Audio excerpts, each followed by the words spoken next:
Morning student हम lesson number 5 footprints without feet पढ़ने जा रहे हैं। इसके जो राइटर हैं H.G. वेल्स हैं। तो सबसे पहले लेसन पढ़ने से पहले हम इसकी बैकग्राउंड और स्टोरी आपको बता रहे हैं, जिससे आपको लेसन पढ़ने में आसानी हो। तो बैकग्राउंड और स्टोरी के बारे में मैं बताने जा रहा हूँ। ये एक कहानी एक वैज्ञानिक के बारे में है। उसका नाम ग्रिफिन था। एक दिन उसने एक अद्भुत दवाई की खोज की।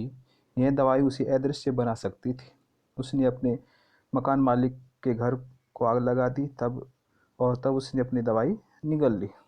वह अदृश्य हो गया और प्रत्येक व्यक्ति को वह देख सकता था, लेकिन उसे कोई नहीं देख सकता था। लेकिन ठंड बहुत थी। वह बिना कपड़ों के था। वह एक स्टोर में गया।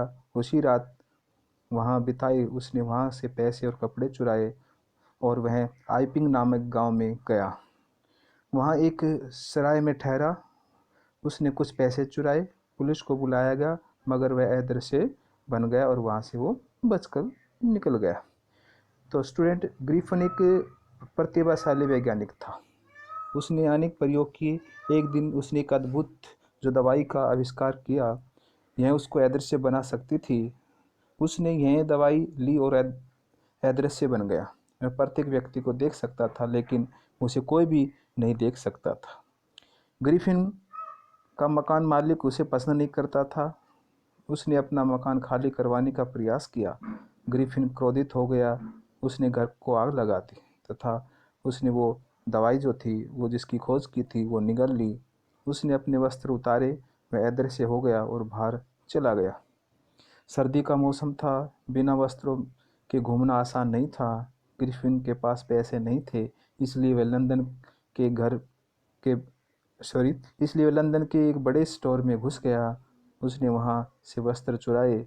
जब वह उन कपड़ों को पहनकर चला तो ऐसा लग रहा था जैसा कि कोई बिना सिर वाला आदमी चल रहा हो। उसने स्टोर की रसोई में से मांस, कॉफ़ी, मिठाई और शराब ली। तब वह वहाँ गद्दों के एक ढेर पर सो गया। अगली सुबह वह समय पर नहीं उठा। दुकान के सहायक वहाँ पहुँचे और उसने देखा। ग्रिफिन डर के मारे बाहर भाग गया और जो नौकर थे उसने उनका पीछा किया। ग्रिफिन ने एक एक करके अपने वस्त्र उतार दिए और वह दोबारा अदृश्य हो गया।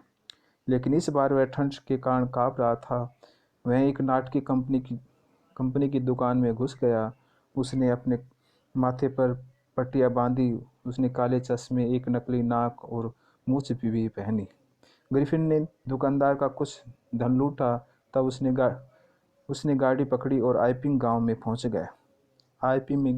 आइपिंग गांव में ग्रिफिन ने एक सराय में 2 कमरे बुक करवाए। उसने उसका किराया पेशगी को दे दिया। सराय के मालिक का नाम श्रीमती हॉल था। उसने ग्रिफिन के विचित्र व्यवहार को सहन किया और जल्दी ही ग्रिफिन ने चुराया हुआ धन खर्च कर दिया। उसने सराय के मालकिन को बताया कि उसके पास नकद पैसे नहीं हैं। उसने कहा कि वह किसी भी समय चेक के आने की प्रतीक्षा कर रहा है। अगले दिन उसने पादरी के घर से धन चुराया। पादरी और उसकी पत्नी हैरान थे। उन्होंने किसी को भी जाते हुए नहीं देखा। कमरा खाली था, फिर भी पैसे चोरी हो गए थे। कुछ समय बाद मालिक और उसकी पत्नी ने पाया कि ग्रिफिन का कमरा खुला हुआ था। उन्होंने कमरे में प्रवेश किया, लेकिन वहाँ कोई भी नहीं था। ग्रिफिन ने कपड़े और पट्टियाँ फर्श पर बिखरे हुए थे। अचानक उसका जो टॉप है, उछला और श्रीमती हॉल के मुंह पर जाकर लगा। तब कुर्सी उछली और उस पर हमला कर दिया और पति पत्नी डर गए और उन्होंने सोचा कि कमरे में कोई भूत प्रेत आया हुआ है। वे चिल्लाए और सीढ़ियों से नीचे भागे। वहाँ पड़ोसी इकट्ठा हो गए। उन्होंने सोचा कि इसके लिए ग्रिफिन जिम्मेदार था। एक सिपाही को बुलाया गया। उससे पहले ग्रिफिन और श्रीमती हॉल में लड़ाई शुरू हो गई। ग्रिफिन क्रोधित हो गया। उसने अपनी पट्टियाँ, चश्मे और नकली नाक उतार कर फेंक दिए। तब उसने अपने वस्त्र पहन रखे थे, लेकिन गर्दन से ऊपर उसका शरीर अदृश्य था। लोग भयभीत हो गए जब उन्होंने एक बिना सिर वाले आदमी को देखा। तभी सिपाही आ गया। जब उसने एक बिना सिर के आदमी को देखा तो वह हैरान हो गया। उसने ग्रिफिन को पकड़ने का प्रयास किया, लेकिन ग्रिफिन ने अपने वस्त्र उतारने शुरू कर दी। वह अदृश्य हो गया। जिन्होंने उसे पकड़ने का प्रयास किया उन्हें हवा में उसने जो है पंच किया, उसने घुस्से मारे। जल्दी ही ग्रिफिन आज़ाद हो गया। कोई भी नहीं जानता था कि उसे पकड़ने के लिए कहाँ हाथ डाला जाए। ग्रिफिन सराय से बाहर निकला और उसने सड़क पर चलना शुरू किया। अब वह पुनः एक स्वतंत्र आदमी था। तो स्टूडेंट, आज आपने देखा कि हमने ये जो बैकग्राउंड स्टोरी बताई है तो आपने ध्यानपूर्वक सुनी होगी। Thank you.